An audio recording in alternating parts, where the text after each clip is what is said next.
Welcome back, everyone, to the next installment of The Letter. We just got out of a bad situation with Becca, but enough of that. It's time to play as Ashton. Parties have never really been my thing. Been really my thing. They're always such a hassle and take so much time off my day, prior plans and commitments cancelled, all for the sake of playing along with others. Welcome everyone. Okay, I was hoping this would actually be the party, and it looks like it is, so we really get to move forward in the timeline. I hated them, even as a child. Please, make yourselves at home. But Mom often insisted. She'd slick my hair back, put me in one of those stuffy dinner jackets, and if there were any children around, urge me to make friends. Never mind how utterly loud or tedious it was all for the sake of keeping up appearances. To some extent, lies have already surrounded me, long before I've chosen what I wanted to do with my life. Luckily, there were easy ways to tune everything out, and much to my mom's frustration, I always managed to sneak my CD player along. I kept to myself and to my music, had my own little world, until I learned to observe. It's a simple matter of awareness, really, and for someone with keen eyes, a skewed necktie or a simple flick of a wrist alone could tell volumes about a person. I still don't like parties, especially ones as big and fancy as the Wrights housewarming. However, when there's actual reason to go to them, I figure they're not too bad. Be careful with Shirley, alright? Besides, like it or not, it's all part of the job. I'm here on a mission. One that has the name Luke Wright plastered all over it. You'd think the man would want to remain inconspicuous after his name was linked to several high-profile crimes across Luxembourg. Really? Huh. I guess I don't know enough about Luke. He's an asshole, but high-profile crimes... He does hate himself, but... Granted, most of it has gone cold over the years, having stagnated without any lead or evidence, but that still doesn't make him any less suspect. Yet, here he is throwing a party in his own backyard. Although, having observed the man this past year, I'm not even shocked. He craves it. The damn spotlight. Constantly yearns for attention like a neglected puppy. It doesn't take a genius to figure out why he's nowhere to be found in his own party. But that's not the problem here. What pisses me off is how far his reach extends. How close he has creeped into the lives of the people I care about. Yeah, I think it's all of them, isn't it? Isabella, because she sold him the house. Zachary, because he's kind of in with Hannah and he's doing the media stuff here. Becca, because her parents know him. And, well, Marianne's not Ash's friend. Does that cover everybody? Yeah, we're good. Oh, really? We don't have much going on with Luke? Oh, okay. Again, like a stubborn itch you couldn't be rid of. First, Professor Clark. Then there's Isabella. I also spotted Z-Man here a while ago. I love how even in our inner monologue, we call him frickin' Z-Man. And now there's also Rebecca. Apparently. Ashton? Becca? What are you doing here? I was invited. Really? I had no idea you were friends with the host. That explains things, and makes this difficult all the same. As if getting a contact among the staff to sneak a name into the guest list isn't hard enough. The guy almost ditched me last night and might have placed another setback on my investigation if it weren't for my generous tip.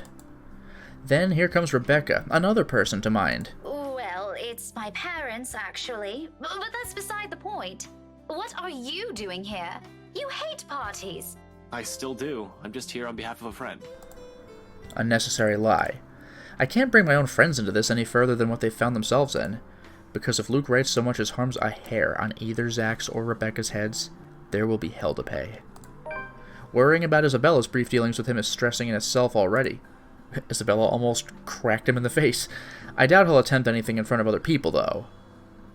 Yeah, well, we have seen him attempt something. It would tarnish his glorious reputation, and he values appearances more than anything. That doesn't necessarily mean he isn't capable of it. More than, in fact. And on the off chance he does something, I wouldn't be responsible for my actions. That's rare. Do you have someone with you then? Nope, just me. I won't be staying long. Oh, well, if that's the case, maybe you and I can... For Zach's and Rebecca's sakes, however, I really hope this will simply be another housewarming.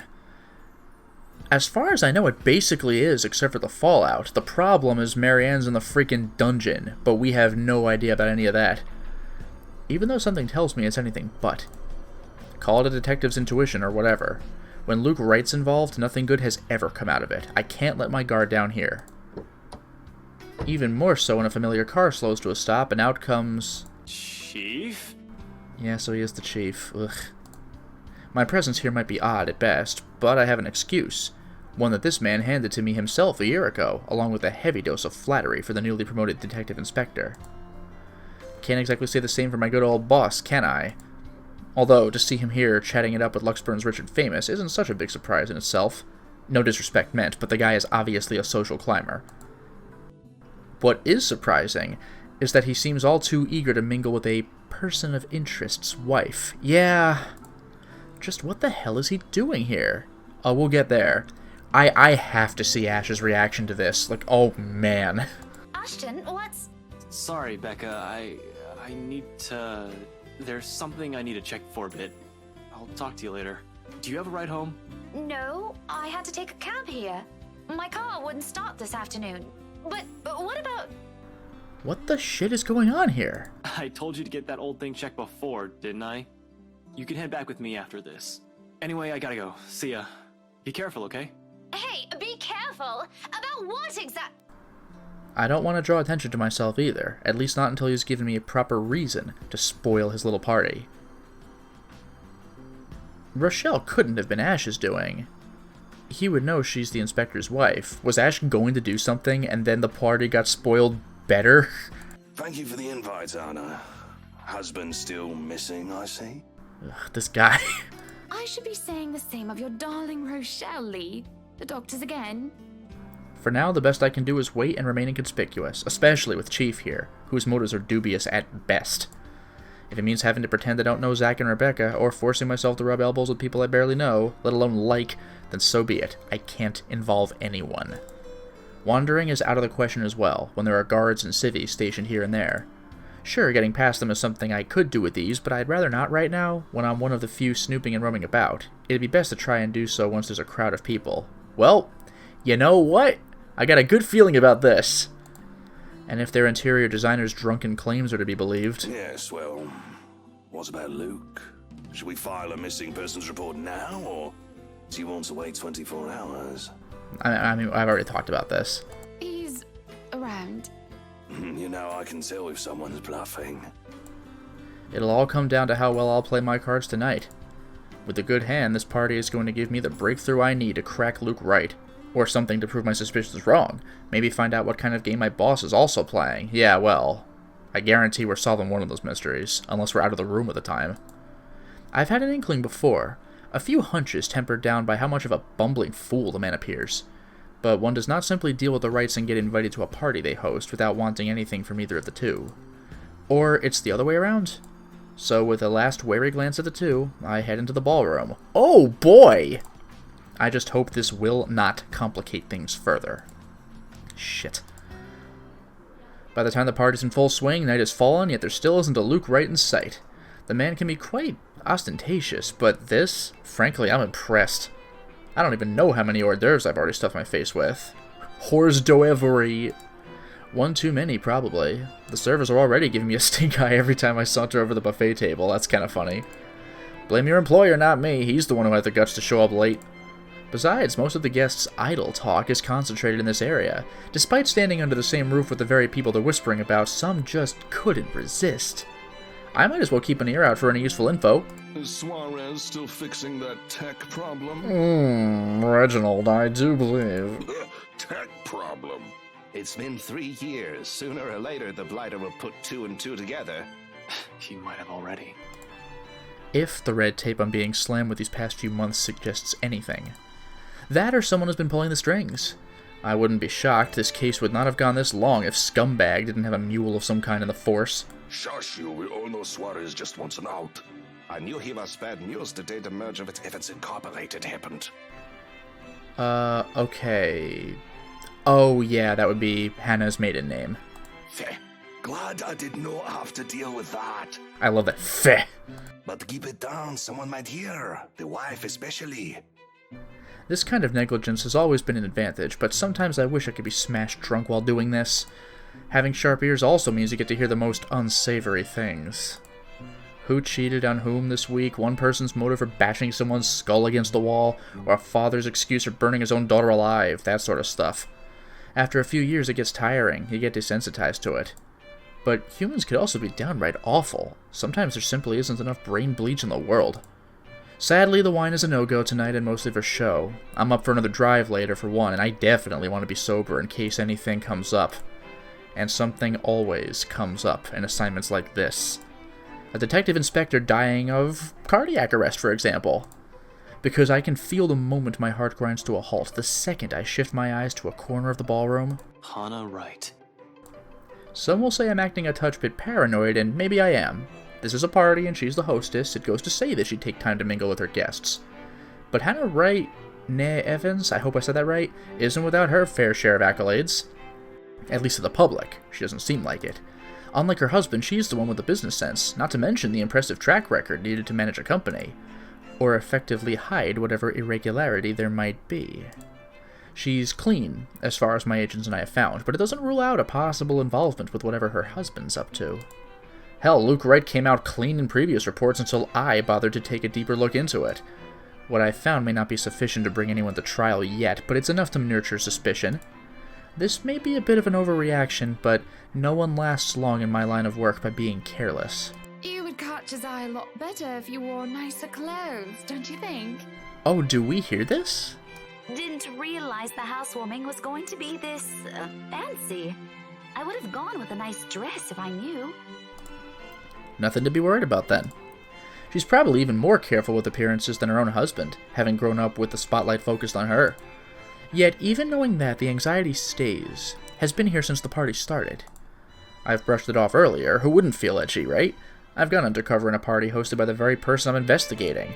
That in itself is risky and has plenty. A plenty? Come on. A plenty of rooms? Get the hell out of here. It has plenty of room for error. Usually, though, the tension passes around the first half hour or so. I've been trained to remain composed in situations like this. However, with each second I spend here, it only grows heavier and seeks to overwhelm. An odd feeling that someone is watching me instead. I mean, technically true, Becca is. It has been like this since last week, but I should already be used to this. And maybe the ghost. People will be looking at me no matter how small or big of a blip I am on their radar. That's what they do in these things. But when the feeling of eyes burning into my back lingers longer than necessary... I've been looking around every now and then to catch the culprit. No luck. And despite my efforts to push the sensation as far down as I could, tiny pinpricks continue to sting the back of my head, and the ghost of a cold's touch creeps up my limbs. Until my gaze switches back to Rebecca and Hannah Wright. Do we see it? She stands there, dark-haired and dirty, sticking out like a sore thumb. Wait a minute! Because the ghost loves playing with hallucinations, but both Hannah and Ash saw this at the same time? What does that mean? I thought the ghost could turn on and off the charm at will. Does she want to be seen by us? Even so, no one seems to notice, except for Hannah, who is obviously distressed. Although she's looking away from me, her mere existence here strikes, disturbs. A sense of tunnel vision binds while I stand stock still and gape at her like my life depends on making sure she stays where she is. I feel trapped in her presence until another guest bumps into me, yanking me out of my stupor. Only then do I realize that I've been holding my breath. Bing! We're free. So we finally got our heads out of our asses and are starting to believe. Before I could figure out what happened, she's gone. A quick scan of the room yields no sign of her. The party continues as if nothing's amiss. I'm not really one to judge, but I'm sure someone like that would not have been allowed in a fancy thing like this. What has the security been doing? Are they really that incompetent for someone so distinct to easily get in without notice? There should have been an outcry by now, particularly from the host. She's been standing almost an arm's length away from the woman, and yet she simply continues her talk with Rebecca. But again, she did have a little bit of like, what? Oh, nothing. Oh, the professor! And your little Becky! My parents couldn't make it since they're in Scotland right now. And Mom says hi, by the way. Is there something in the food then that I'm starting to see things? It couldn't have been the wine, though. I'm every bit as sober as when I first stepped off my car. The hors d'oeuvres? But why would anyone want to do that? Why would Luke Wright want to do that?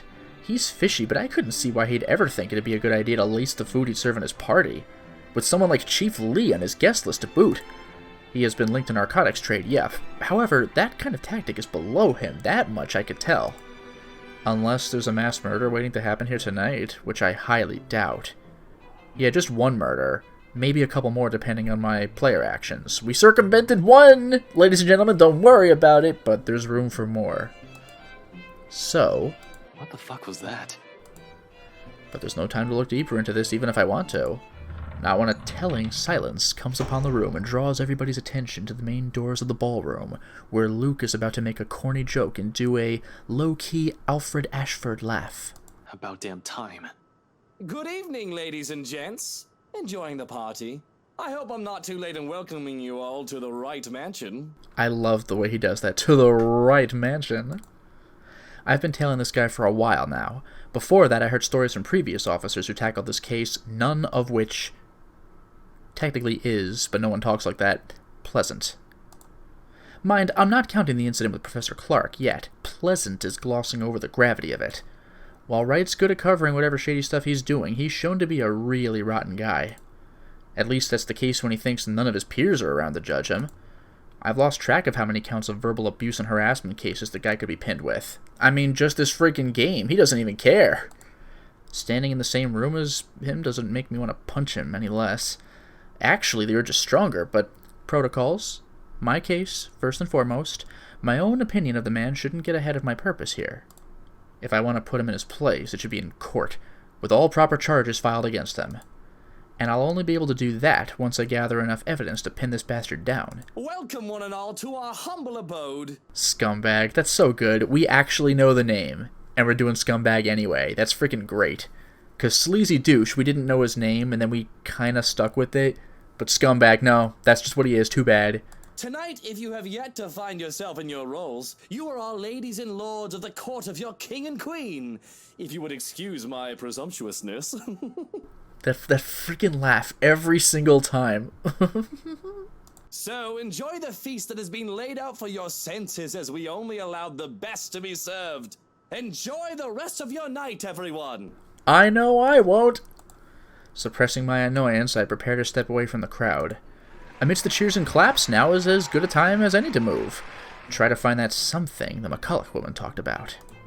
In the first place, I have no plans to actually shake hands with the slime ball himself. A fake smile is plastered on my face while I pretend to listen to one of the other guests gossiping about him, all while slowly inching out of the ballroom. Unfortunately, before I could get any further... Oh my god! We're doing it already! Perhaps you need to sit down and... Rich people only have two ways to resolve their mess. Either they quietly deal with it behind closed doors, or this for the third time. Or they create an even greater problem out of it, and it just blows up in everybody's faces one way or another. Fun. No! Shut it, you monster! I ain't talking to you! I'm talking to this scumbag over here! You bloody bastard standing there with your smarmy smile! Not even a few seconds in, and this is already proving itself to be a big public spectacle. Why spend money on a television to buy daytime soap operas? You could just go to one of these parties and see the action unfold in real life. You get free food, too. Dinner and a show! Really, if I were an actual guest, I'd just take this as some sordid form of amusement. Watch your tongue! You're on thin ice, Rochelle. Oh my god, I freaking love Luke's voice actor. Where's your husband? Who even invited you? Ah, delicious. You! Lies and slander, woman! Oh no! Whatever, we heard it twice, it's fine. But I'm not a guest who's here for a good time.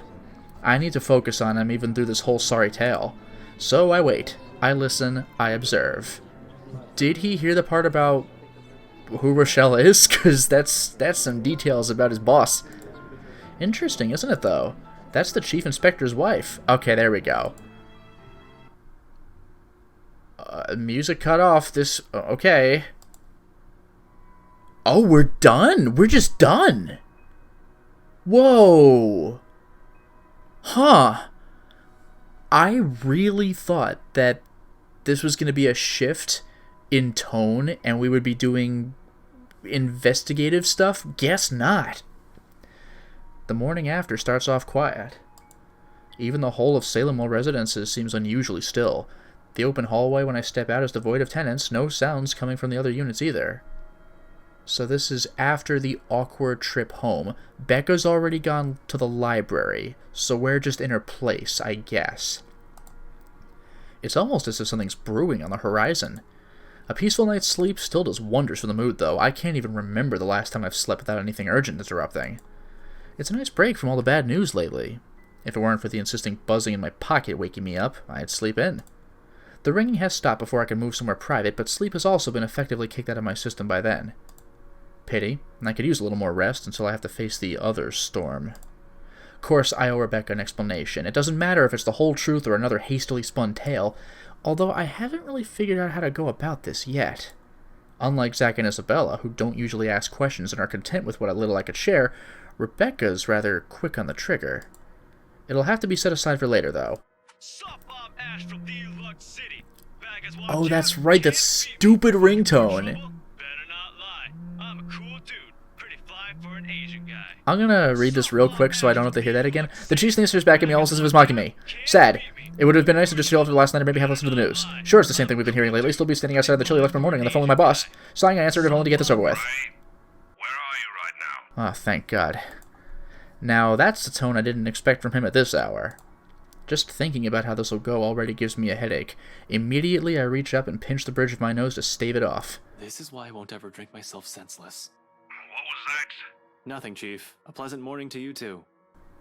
He's probably calling to rag on me or complain about his wife, which is really none of my business, unless it affects my case. It seems like the usual rich man cheats on wife deal. Although I would have followed up on it if it were somebody else's wife. Followed up does not need a hyphen unless it's a noun. But figuring it's the chief's, hey, I trust him to come clean if the missus is related to the Wrights' shady dealings. This is why I left before they even hauled the woman out last night. I'm not going to go around investigating cheating husbands and wives when it's probably just that. Chief appears to have a different idea in mind, though. There's nothing pleasant in the morning. Ugh. Hearing that from your boss, who is a cop. Anyway, where are you? I told you millions of times before to keep your lines open. He did, and not only him. Zach, Rebecca, Isabella, all of them have said the same thing numerous times in the past. But I was undercover last night. A phone call is the last thing I want to happen when there are other things I need to focus on at the time. Like Marianne just being in the dungeon right now, I assume. Besides, we have radios and work-issued phones. Why isn't he using those channels if this is urgent? Just woke up, sir. As awesome as it is to hear your voice this morning, it really is early. Is the chief aware of how, openly backhanded that is? If you could give me a few minutes just to wake myself up, that'd be swell. Nobody could miss that sarcasm. That'd be swell. That'd be just neato. No need for that. This won't take long. Is something wrong? Am I needed at the precinct ASAP? Oh no, everything's good over there. Just... Huh. Look, kid. Pray. Don't take this personally, alright? You're off the Luxborn firm case. Starting today. Oh, that did happen. I forgot about this. Yeah, why? Is it because we know about his wife? Well, I did not expect to hear that either. This must be some kind of a cosmic joke. I allow some awkward seconds to pass. Chief must be pulling another one of his awful pranks. Out of his bad mood or a severe hangover, maybe? Everyone knows that when given the chance, he exercises no control of his drinking. If it wasn't for his wife causing a stir, he'd probably be trashed an hour in at that party. He likely drank more after they threw her out of the ballroom. Besides, his sense of humor has never been good. It's just infuriating most of the time. But when he doesn't follow it up... If I sound a tiny bit frustrated speaking to my own superior, I'm not the one to blame. Wait, no. What? Are you kidding, Chief?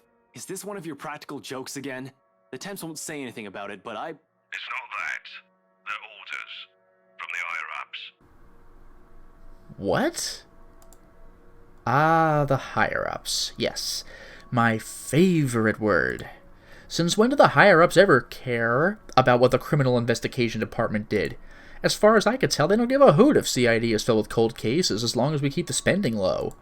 When I need to view those old case files, though, they're locked away in the archives. You're going to have to check with the higher-ups. I need access to those reports. See if the higher-ups would allow it. Every step, every move in this case, there isn't one that hasn't been gated by some authority. Luke must have an in with somebody. But he wouldn't know about Ash, would he? Unless the whole thing is off the case? If it's not the chief, it's the commissioner, or so they always tell me. It makes one wonder why they even bother assigning it to anyone. Not a single one of them has done anything to help move the case. Probably intentionally, there's probably a conspiracy. And they wonder why it has taken this long for even a hint of progress to show? You can't just drop this on me. You can't just take me off like that. Look, Ash, you're a loose cannon, alright? Turn in your badge. Yes, I can. And I'm sorry, Ashton. This is interesting, though. He appears to genuinely regret it. So this is some conspiracy. Something's going on. I feel like I'm playing freaking police knots. You're a good detective. One of the best I've seen in years, but 3 years, Chief. 3 years. 3 years since that anonymous tech leak blew up. Oh, what that crowd was talking about. Since Luke Wright's name was openly linked to several nasty dealings within Luxburn's corporate world, some of them involving deaths. Really? 3 years, and I was the only one who made it this far. Made much progress that officers with more experience weren't able to do when they handled this case. Just within a year, and with barely any help from the damn brass at that. Of course I'll be pissed. Do you know what would have happened if I didn't work my ass off on this thing?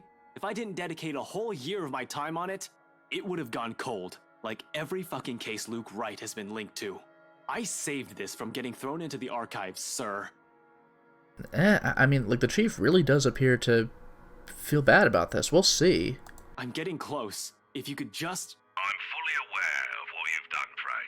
But the Commissioner hasn't been happy with your progress. Yeah, no, this is a conspiracy. This is BS. Still too slow by their standards. Too slow? Well, what about those reports I filed? I've documented every freaking thing for them. I've given you every important lead I can gather. Isn't that enough? They need results, not a bunch of research papers.